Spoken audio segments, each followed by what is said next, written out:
Hello everyone, welcome to healthy life style. இன்றைக்கி நம்ம வந்து எப்படி வத்த குழம்பு செய்கிறதுன்னு பார்க்கலாம். இந்த சுண்ட வத்தல் குழம்பு அவ்வளோ டேஸ்ட்டாக இருக்கும். இது எப்படி செய்கிறதுன்னு பார்ப்போம் வாங்க. இதுக்கு முதல்ல வந்து நம்ம ஒரு பேனை வந்து ஸ்டவ்வில் வச்சுருவோம். அந்த பேனில் 2 ஸ்பூன் எண்ணெய் ஊற்றி பேன் கொஞ்சம் சூடேறட்டும். அதுக்கப்புறம் அதில் சீரகம் 1 டீஸ்பூன், வெந்தயம் 1 டீஸ்பூன் போட்டுக்கலாம். இது எல்லாத்தையுமே வறுத்து சீரகம் வெந்தயம் போட்டுக்கோங்க. அதுக்கப்புறம் மிளகு ஒரு டீஸ்பூன் போட்டுக்கோங்க. 3-4 காஞ்ச மிளகா வத்தல் 3-4 போட்டுக்கலாம். காரத்துக்கு நான் 4 போட்டிருக்கேன். அப்புறம் மிளகு ஒரு டீஸ்பூன் போட்டிருக்கேன். அப்புறம் சின்ன வெங்காயம் ஒரு கைப்பிடி எடுத்து போட்டுக்கலாம். சின்ன வெங்காயம், அதுக்கப்புறம் 10 12 பூண்டு பல் போட்டுக்கலாம். இந்த அளவு வெங்காயத்துக்கு இது எல்லாத்தையுமே நல்லா வதக்கிடுவோம். வதக்கிட்டு இது கூட வந்து தேங்காய் ஒரு 4 டீஸ்பூன் போடணும். நான் அது போட மறந்துட்டேன். அதை தனியாக வதக்கி எடுத்திருக்கேன் தேங்காய் பூ. இதோட உங்களுக்கு தேவையான அளவு புளி இதில் போட்டாலும் போட்டுருங்க, இல்லைனா வந்து தனியாக புளியை கரைச்சி ஊற்றிக்கலாம். இதெல்லாம் வெங்காயம் பூண்டு வதங்கினதுக்கப்புறம் இதை எடுத்து ஜாரில் வச்சுட்டு அதுக்கப்புறம் 2 ஸ்பூன் எண்ணெயில் வந்து நம்ம எடுத்து வச்சுருக்க சுண்ட வத்தலை வறுத்து எடுத்துக்கலாம். சுண்ட வத்தலை வறுத்து எடுத்து வச்சுக்குவோம். இது லாஸ்ட்டாக தான் குழம்புல போடணும். சுண்ட வத்தல் நல்லா வறுக்கூட்டி இதை எடுத்து ஒரு கிண்ணத்தில் வச்சுப்போம் லாஸ்ட்டாக போடுறதுக்கு. அதுக்கப்புறம் நம்ம அரைக்கிறதுக்கு ரெடி பண்ணி வச்சுருக்க மசாலா எல்லாத்தையும் அரைச்சிக்கலாம். ஆற வச்சு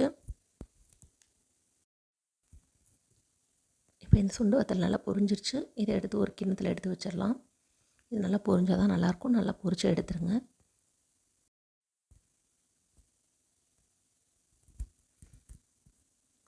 இந்த சுண்டு வத்தலுக்கு அப்புறமா நான் தேங்காயை கொஞ்சமாக வதக்கி எடுத்துக்கிறேன்.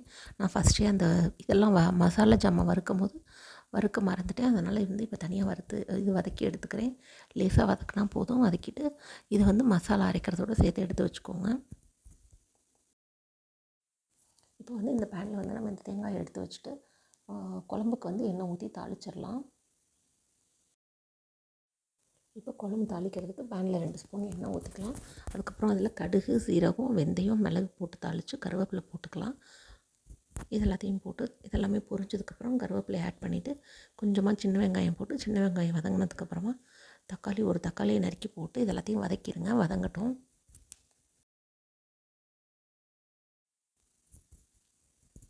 இப்போ இதில் கொஞ்சம் சின்ன வெங்காயத்தை போட்டு வெங்காயம் நல்லா வதங்கட்டும். வெங்காயத்தை நல்லா வதக்கிடலாம். வதக்கினதுக்கப்புறமா ஒரு தக்காளியை கட் பண்ணதை எடுத்து இதில் போட்டுக்குவோம்.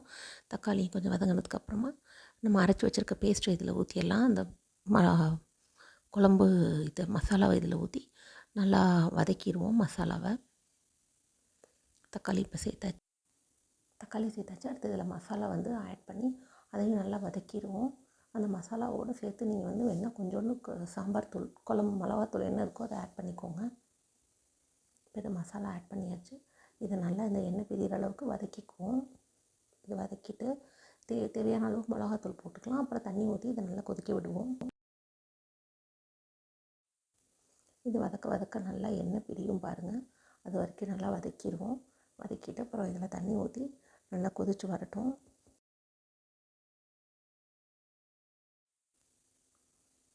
இப்போ இது நல்லா வதங்கினதுக்கப்புறம் இதில் நம்ம வந்து தண்ணி ஆட் பண்ணிக்கலாம். மிளகாத்தூள் தேவையான அளவு இப்போ போட்டாலும் சரி, இல்லை தண்ணி ஊற்றினதுக்கப்புறம் கூட போட்டுக்கலாம். நான் இப்போவே ஆட் பண்ணிடுறேன். ஏன்னா இதோடு சேர்த்து வதக்கும் போது மிளகாத்தூளுக்கு பச்சை ஸ்மெல் போயிடும்ன்றதுக்காக. அதுக்கப்புறம் தண்ணி ஆட் பண்ணிக்கலாம்.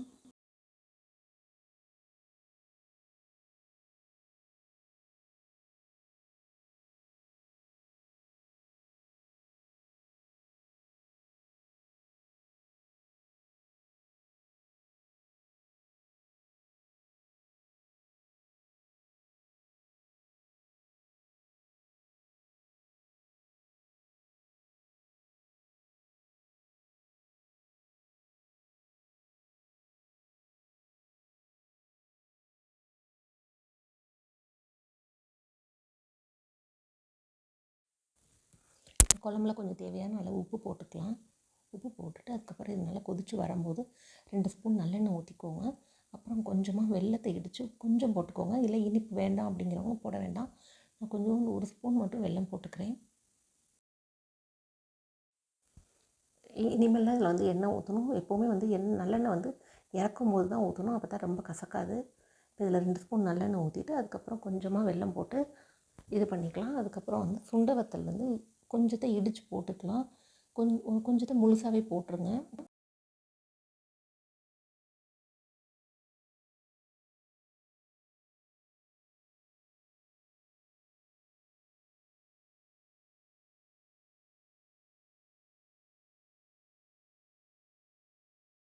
நம்ம வந்து நமக்கு தேவையான கன்சிஸ்டன்சி வந்ததுக்கப்புறம் நம்ம அதில் சுண்ட வத்தலை போட்டு இறக்கிடலாம். நான் வந்து இவ்வளோ திக்னஸில் இது பண்ணிடுறேன். கொஞ்சம் சுண்ட வத்தலை இடிச்சிட்டேன்.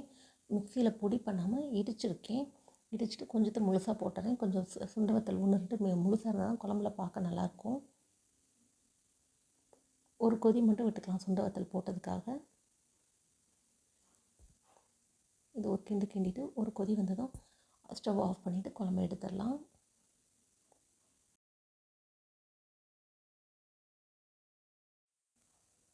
இந்த குழம்பு வந்து சாதத்துக்கு அவ்வளோ டேஸ்ட்டாக இருக்கும். இல்லை நீங்கள் இட்லி தோசை அதுக்கும் தொட்டுக்கலாம்.